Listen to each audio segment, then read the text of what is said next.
Bismillahirrahmanirrahim. Ila hadratin Nabi Mustafa Muhammadin sallallahu alaihi wasallam wa ala alihi wa ashabihi wa azwajihi wa dhurriyyatihi wa ikhwanihi min anbiya wa salim syuhada as-salihin wa jami'il malaikatil muqarrabin thumma khususan ila sahibi hadzal kitab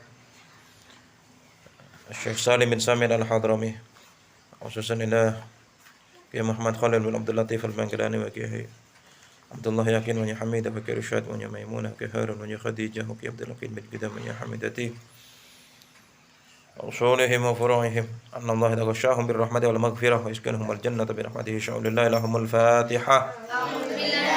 A'udzu billahi minasy syaithanir rajim. Bismillahirrahmanirrahim. Alhamdulillahi rabbil alamin. Arrahmanir rahim. Maliki yaumiddin. Iyyaka na'budu wa iyyaka nasta'in. Shiratal ladzina an'amta 'alaihim ghairil mustaqim. Shiratal ladzina an'amta 'alaihim ghairil maghdubi 'alaihim waladdallin. Rabbi ighfirli wa li Bismillahirrahmanirrahim. Qala al-musannif rahimahullahu ta'ala wa nafa'ana bihi wa bi'ulumihi wa bi'ulumikum fid dharain. Amin. Bismillahirrahmanirrahim. Faslun utawi iki iku fasal. Syurutul jum'ati utawi pira-pira syarate Jumatan, syarat-syarat Jumatan sittatun iku 6. Jadi syarat-syaratnya Jumat itu ada 6. Antakuna rupane yen to ana kulluha apa sakabehane Jumat fi waqtiz zuhri iku ing dalem waktu zuhur. Wa antuqoma lan yen to den jumenengake apa Jumat fi khittatil baladi ing dalem garis atau batese negara. Wa antusolliya lan yen to den salati apa Jumat jamaatan hale jamaah. Wa ayyakunu lan yen to ana sapa ahlul Jumat, maksudnya orang-orang yang Jumatan itu arba'ina iku wong 40. Ahraron hale kang merdeka. Dzukuron tur pira-pira wong lanang baligina tur kang padha balik kabeh. Mustawtinina tur kang omah-omah kabeh, artinya bermukim. Wa alla yasbiqaha lan yento ora dinginake ha ing Jumat wala tuqorina halan ora barengi ing Jumat Jumatun apa Jumat kang weneh fi dzalikal balad ing dalem mengkono-mengkono negara. Wa ayyataqaddamaha lan yento dinginake ha ing Jumat khutbatani apa khutbah loro. Wis sekarang syarat-syarat salat Jumat. Jadi kalau mau Jumatan itu ada syarat-syaratnya. Misalnya ada suatu desa ingin mendirikan sholat Jumat. Ya, apa saja syarat-syaratnya itu ada 6. Yang pertama, sholatnya itu harus dilakukan di waktu zuhur. Antakuna kulluha fi waqti zuhri. Jadi sholat Jumat itu waktunya di waktu zuhur. Sholat Jumat di waktu asar sah apa enggak?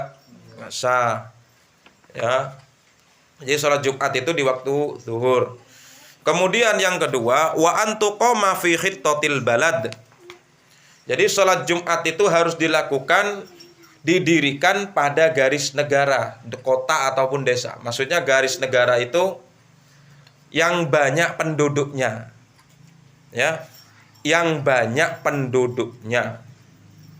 Bukan di alas, bukan di mana itu namanya, di hutan atau di padang pasir. Dia mengatakan ini dalam kitab Ihya Ulumuddin disebutkan ya. Dalam kitab Ihya Ulumuddin disebutkan fala tasihhu fis sahara wal barari. Tidak sah hari Jumat itu fala tasihhu mongko ora sah apa Jumat fil sahara ing dalam pira-pira ora-ora alas atau padang pasir. Wal barori lan piro-piro alas, ya nggak sah sholat Jumat. Maka sholat Jumat itu harus diadakan di perkampungan. Tuh, jadi kalau bikin masjid itu bikin yang banyak rumah-rumah, ya, yang banyak rumah-rumah, gitu, di perkampungan. Kemudian yang ketiga, wa antusolliya jama'atan sholat Jumat itu harus dengan berjamaah. Sholat Jumat sendirian nggak bisa. Ya, maka harus sholat Jumat itu harus berjamaah. Kemudian wa ayyakunu arba'ina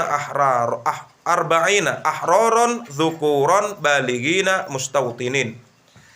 Orang yang sholat Jumat itu paling tidak harus terdiri 40 orang. 40 orang. Kalau kurang dari 40 orang, ya, maka dikatakan kalau misalnya kurang dari 40 orang ada suatu desa, jumlah laki-lakinya nggak sampai 40 orang. Ada cuma 35 orang atau bagaimana misalnya. Ya, tetap dilakukan sholat Jumat, tapi sholatnya 4 rakaat. Seperti sholat zuhur. Gitu. Tapi kalau pas, berarti cukup 2 rakaat. Yang 2 rakaatnya khutbah. Karena ada 2 khutbah. Ya kan? Jadi sholat Jumat itu harus jamaah. Wa ayyakunu. Oh, sudah ya. Kemudian wa alla yasbiqaha wa la tuqarinaha jum'atun fi tilkal balad. Nah, jadi yang barusan itu yang mencapai 40 orang itu laki-laki yang balik semuanya. Maksudnya yang sudah dewasa semuanya, 40 orang. Yang balik orang laki-laki yang balik itu cuma ada 30 orang. Ditambah lagi yang paling banyak anak-anak 20 orang, semuanya 50 orang. Tapi Tapi lebih banyak gimana ya? Tapi bagaimana itu kurang dari 40 orang?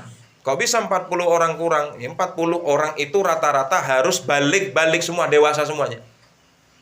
Kalau cuma 30 orang yang balik, kemudian ditambah anak-anak, tetap aja harus diganti dengan sholat zuhur. Di semuanya itu 40 orang itu harus balik semuanya, harus dewasa semuanya. Kemudian menetap bermukim di tempat itu. Misalnya saya ini di masjid sini, kita mukim di sini. Rumahnya kita itu di sini. Kita asli orang sini, itu loh maksudnya. Bukan pendatang. Ya, kemudian Jumat itu syaratnya lagi tidak didahului dan tidak bersamaan dengan sholat Jumat yang lain di daerah itu. Maksudnya bagaimana? Maksudnya di dalam suatu desa itu harus ada satu masjid. Ya, harus ada satu masjid. Kalau satu desa itu ada 2 masjid, boleh nggak kita membangun 2 masjid? Satu di tempat di Jumatan juga boleh, asalkan jamaahnya itu tidak bisa menampung satu masjid. Ada satu masjid, tapi karena jamaahnya itu sampai ke parkiran, sampai ke jalan-jalan, berarti kan nggak muat masjidnya. Harus bikin masjid lagi, boleh. Tapi kalau misalnya cukup satu masjid itu 40 orang, cukup menampung orang sekampung itu, ya maka nggak boleh kita itu didahului dengan Jumat. Soalnya bikin masjid lagi Jumatan, akhirnya lomba-lomba Jumatan nanti. Paham ya? Jadi seperti itu. Kemudian yang terakhir, syarat sholat Jumat wa ayyataqaddamaha khutbatani. Harus didahului oleh 2 khutbah. Makanya sebelum sholat Jumat itu ada khutbah dulu. Nggak boleh sholat Jumat dulu baru khutbah, nggak boleh. Kecuali kalau sholat Id, sholat Idul Fitri, sholat Idul Adha, itu baru sholat dulu baru berkhutbah. Tapi kalau sholat Jumat, khutbah dulu baru sholat. Ya. Wis. Faslun utawi iki iku fasal. Arkanul khutbataini utawi piro-piro rukune khutbah khamsatun iku 5. Hamdullahi rupane muji ing Allah fihima ing dalem al khutbatain. Wassalatu lan maca sholawat ala nabiyyi ing atase Kanjeng Nabi sallallahu alaihi wasallam fihima ing dalem karone al khutbatain. Wal wasiyatu lan wasiat atau nasihat bit taqwa kelawan takwa fihima ing dalem al khutbatain. Wa qiraatu ayatin lan maca sa ayat minal Qur'ani saking Al-Qur'an fi ihdahuma ing dalam salah sijine al khutbatain. Wa du'a ulan donga atau doa lil mukminina maring kedue pira-pira wong mukmin lanang wal mukminati lan pira-pira wong mukmin wadon fil akhirati ing dalam khutbah kang akhir. Sekarang rukun-rukun khutbah. Ini bagi orang yang khutbah. Ya, kayak saya khutbah, Ustadz Parman, Ustadz Wafi khutbah salat Jumat. Itu harus tahu rukun-rukunnya. Kalau nggak melakukan rukun-rukun yang rukun-rukunnya khutbah, nggak sah khutbahnya. Kenapa? Karena khutbah Jumat itu sebagai pengganti dari 2 rakaat dari zuhur. Salat zuhur berapa rakaat? 4. Salat Jumat berapa rakaat? 2 rakaat. Ya. Itu nilainya sama 4 rakaat. Kok bisa? Yang 2 rakaat salat Jumatnya, yang 2 rakaat diganti dengan khutbah, kedua khutbah. Paham ya? Maka harus tahu sebagai imam, sebagai khotib, orang yang khutbah itu harus tahu rukun-rukunnya. Apa saja rukun-rukunnya? Ada 5. Ya. Yang pertama yaitu hamdulillah fihima, yaitu membaca alhamdulillah, memuji kepada Allah. Ya, memuji kepada Allah di dalam 2 khutbah, baik khutbah pertama ataupun khutbah kedua. Makanya pertama kali khutbah itu mesti alhamdulillah, mesti begitu. Khutbah yang kedua tetap alhamdulillah hamdan kama amar, itu pasti begitu, alhamdulillah. Memuji kepada Allah. Ada orang mau berkhutbah, tiba-tiba dia langsung berkhutbah, enggak baca alhamdulillah, enggak baca salawat, enggak sah salat. Enggak sah khutbahnya itu. Ya. Kemudian yang kedua, wassalatu 'alan nabi, membaca sholawat kepada Nabi. Makanya di tengah-tengah khutbah itu setelah memuji kepada Allah pasti mereka membaca sholawat. Allahumma sholli wa sallim ala sayyidina Muhammadin. Itu pasti begitu. Ya. Kalau ada khotib orang yang membaca khutbah itu enggak baca sholawat, enggak sah khutbahnya. Nah ini rukun. Kemudian yang ketiga, wal wasiyatu, memberikan wasiat takwa, nasihat takwa. Gak boleh ada orang yang khutbah kemudian nasihatnya itu berbicara tentang masalah bisnis, gak boleh. Paham ya? Saudara-saudara, nanti kalau kita pulang dari Jumatan, belilah es yang ada di sana itu. Oh, gak boleh, itu bukan khutbah itu. Khutbah itu adalah nasihat nasihat takwa kepada orang-orang. Ittaqullah, kan banyak begitu. Ayyuhan nas, ittaqullaha ta'ala. Wahai para manusia, takutlah kalian kepada Allah. Begitu. Ya, ini rukun-rukunnya ini. Kemudian yang keempat, wa qira'atu ayatin minal Qur'an, membaca ayat Al-Qur'an walaupun cuma 1 ayat. Jadi kalau khutbah Jumat itu tidak ada ayat Al-Qur'an yang dibaca, maka khutbahnya enggak sah. Ya, enggak sah. Yang terakhir, wad du'a'u lil mu'minina wal mu'minat fil akhirah. Kemudian pada rukun khutbah yang terakhir yaitu berdoa bagi orang mukmin laki-laki dan orang mukmin perempuan pada khutbah kedua. Makanya pada khutbah pertama itu doanya enggak panjang-panjang. Ya, barakallahu lakum, barakallahu li wa lakum fil Qur'anil Karim. Wa nafa'ani wa iyyakum minadz dzikri. Mana itu saya lupa itu. Ya. Kemudian di doa yang pada khutbah yang kedua berdoa untuk laki-laki berdoa untuk orang mukmin laki-laki dan orang mukmin perempuan. Ini khutbah. Ya, khutbah. Wis faslun. Kalau kalian kan nggak pernah berkhutbah, jadi saya kasih tahu dulu, siapa tahu di antara kalian jadi khotib nanti, jadi tukang khutbah. Ya, saya dulu ketika belajar saya nggak pernah menyangka. Saya dulu ketika belajar, oh sudah ada khotibnya, saya nggak mungkin jadi tukang khutbah. Ternyata sekarang jadi tukang khutbah. Ya kan? Kita nggak pernah tahu, makanya harus tahu dulu syarat-syaratnya. Harus tahu rukun-rukunnya. Kalau misalnya pas ada seorang khotib yang membaca khutbah tidak sesuai dengan rukun-rukunnya ini, khutbahnya nggak sah, maka yang menanggung dosa adalah sang khotib. Ya, orang yang berkhutbah itu. Wis faslun utawi iki iku fasal. Syurutul khutbataini utawi pira-pira syarate khutbah loro, asyratun iku 10. At-taharatu siji iku suci anil hadatsaini saking hadas loro. Al asghari rupane hadas cilik, wal akbari lan hadas gede. Wat taharatu lan suci anin najasati saking najis, fis thawbi ing dalem pakaian, wal badani lan badan, wal makani lan panggonan. Wasatrul aurati lan nutupi aurat.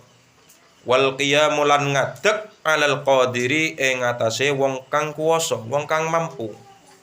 Wal julusu lan lungguh bainahuma ing dalem antarane khutbatain, fauqa tumakninatis sholati ing dalem sak dhuwure tumakninae salat.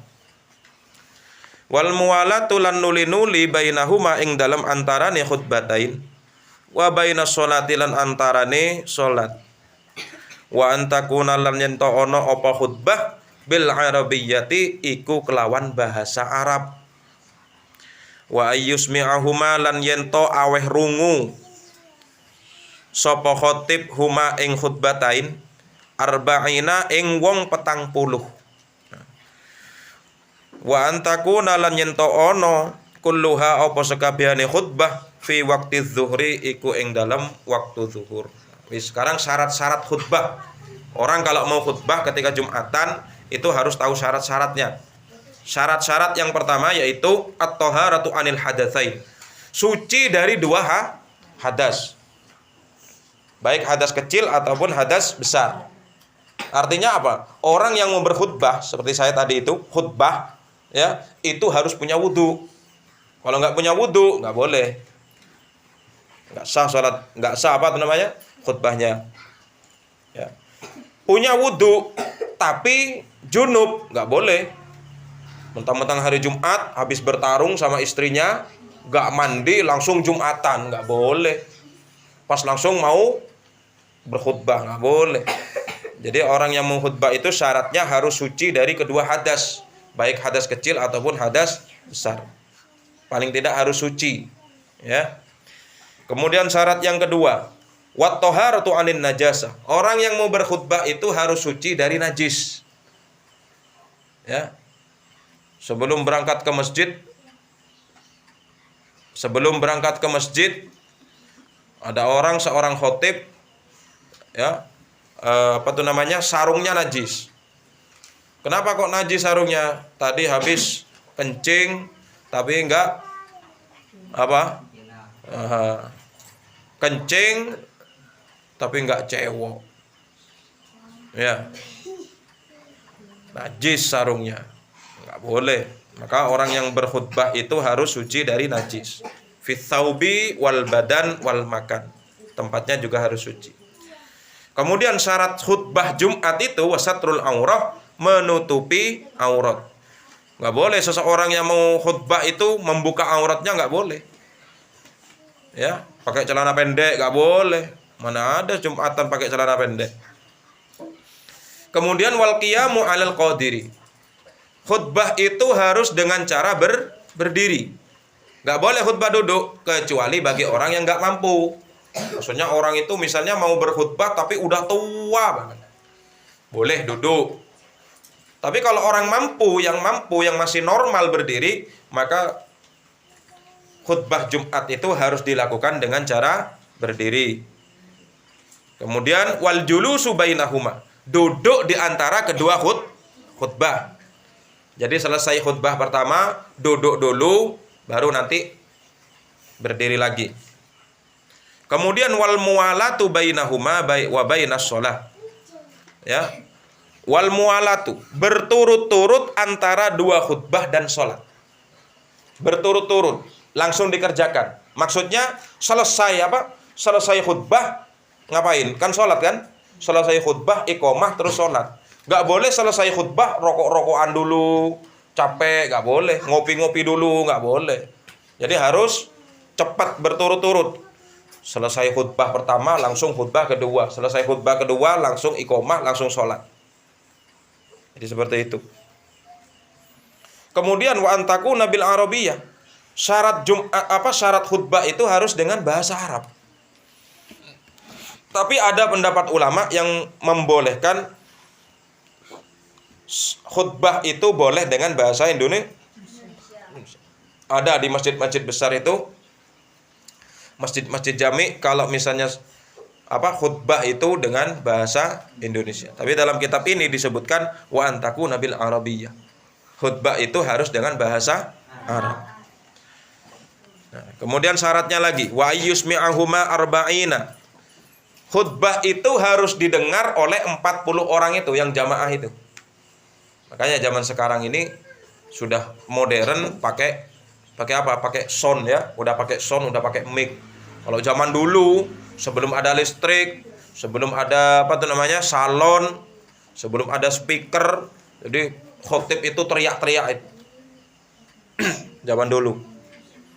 Sekiranya suaranya atau khutbahnya itu terdengar oleh jamaah Jumat. Kemudian yang terakhir, wa antakuna kulluha fi waqti dzuhri. Khutbah Jumat juga harus dilakukan di waktu zuhur. Nah, ini syarat-syarat khutbah Jumat. Ya. Nah, kemudian bagi makmum ketika ada khotib atau seorang yang sedang berkhutbah, tidak boleh di antara kalian itu berbicara, diam saja. Kalau ada yang berbicara bagaimana? Sia-sia hari Jumatnya, tidak akan mendapatkan pahala Jumat. Sia-sia. Makanya sebelum itu Sang Bilal itu mengatakan, fa idza sa'idal khatibu 'alal mimbar fala yatakallamanna ahadukum wa man yatakallam faqad lagaw. Jika seorang khatib ya itu sudah naik ke mimbar, fala yatakallamanna ahadukum, jangan kalian berbicara. Jadi ketika khutbah Jumat itu nggak boleh kita berbicara. Jangankan berbicara, kita mengingatkan teman saja nggak boleh. Ya, hati-hati.